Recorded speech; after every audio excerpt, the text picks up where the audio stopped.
Coast guard, নৌবাহিনী ও police সদস্যদের সমন্বয়ে সুন্দরবনের গহীনে হারবাড়িয়া, জোংরা, বাইনতলা, নন্দবালা, মরাপশুর, শেলা নদী সহ কয়েকটি গুরুত্বপূর্ণ পয়েন্টে অভিযান চালায় আইনশৃঙ্খলা বাহিনীর সদস্যরা। তবে অভিযানের প্রথম দিনে কাউকে আটক করতে পারেনি তারা।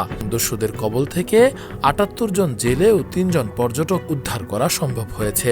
জীবন অবাক না করলে কে করবে? ২৮% মিল্ক ফ্যাটের অবাক করার সাথে ফ্রেশ মিল্ক পাউডার। জীবন অবাক করুক প্রতিদিন। দস্যু দমনে এমন অভিযান অব্যাহত থাকবে বলে জানান এই কর্মকর্তা। এই সুন্দরবনের দস্যুতা দমনে আমরা নিয়মিত যৌথ অভিযান পরিচালনা করছি। পাশাপাশি গোপন তথ্যের ভিত্তিতে বিশেষ অভিযান পরিচালনা করা হচ্ছে। আপনাদের অবগতির জন্য জানাতে চাই, বিগত ১.৫ বছরে বাংলাদেশ কোস্টগার্ডের ধারাবাহিক অভিযানে সুন্দরবনের কুখ্যাত ডাকাত করিম, শরীফ, নানাভাই, ছোট সুমন, আলিফ ও আসাবুর বাহিনীর মোট ৬১ জন সদস্যকে আটক করা হয়েছে।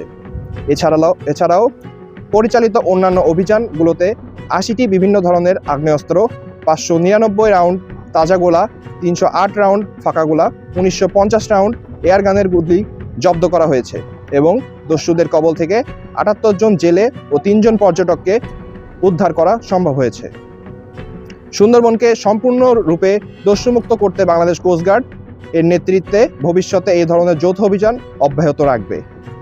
আমরা স্থানীয় জনসাধারণ এই সুন্দরবনের সাথে সম্পৃক্ত নির্ভরশীল ব্যক্তিবর্গের সঙ্গে নিয়মিত যোগাযোগ রক্ষা করে চলেছি এবং তাদের নিরাপত্তা নিশ্চিত করতে সার্বক্ষণিক টহল কার্যক্রম জোরদার করেছি। সুন্দরবনের ভেতরে ও আশেপাশের নদ নদী, খালে কোস্টগার্ড নজরদারি আরও বাড়ানো হয়েছে। একই সঙ্গে এ সকল ডাকাত বাহিনীর কয়েকটি আস্তানা শনাক্ত করে সেগুলো গুড়িয়ে দেওয়া সম্ভব হয়েছে এবং তা অব্যাহত রয়েছে।